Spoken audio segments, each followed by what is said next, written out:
हाय दोस्तों, आप सभी का स्वागत है मेरे यूट्यूब चैनल भोजपुरी परिवार में। आप सब कैसे हो? आई होप कि आप सब अच्छे होंगे और स्वस्थ होंगे। अगर आप सब मेरे चैनल पर नए हैं तो प्लीज़ मेरे चैनल को सब्सक्राइब कर लीजिए, लाइक कीजिए, कमेंट कीजिए।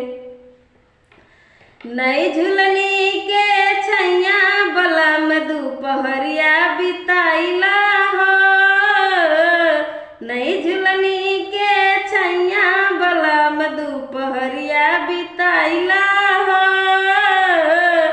आवा बिताइला दोपहरिया बिताइला, आवा बिताइला दोपहरिया बिताइला। यही झुलनी के छैया गोरी हम जिंदगिया बिताई देबा हो। यही झुलनी के छैया गोरी हम जिंदगिया बिताई देबा हो। 4 महीनावा गर्मी के दिनवा, गर्मी के दिनवा चूहे पसनवा। 4 महीनावा गर्मी के दिनवा, गर्मी के दिनवा हो चूहे पसनवा।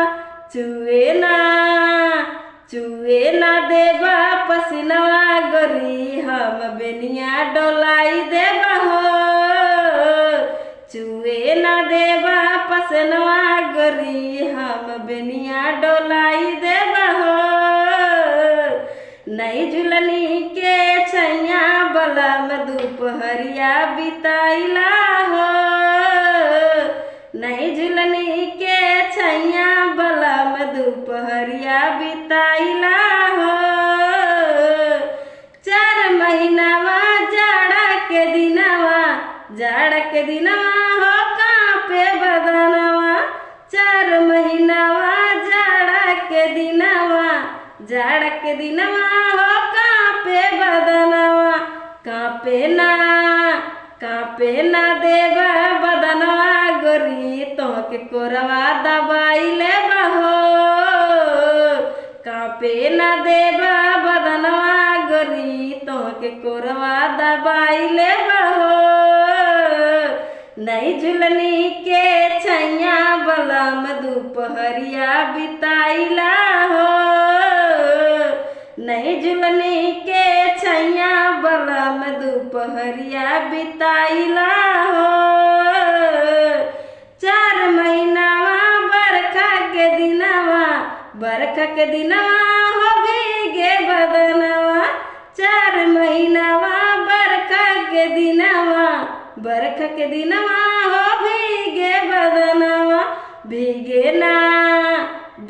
ना देबा बदनवा गोरी तोहके गमछा ओढ़ाई देबा हो।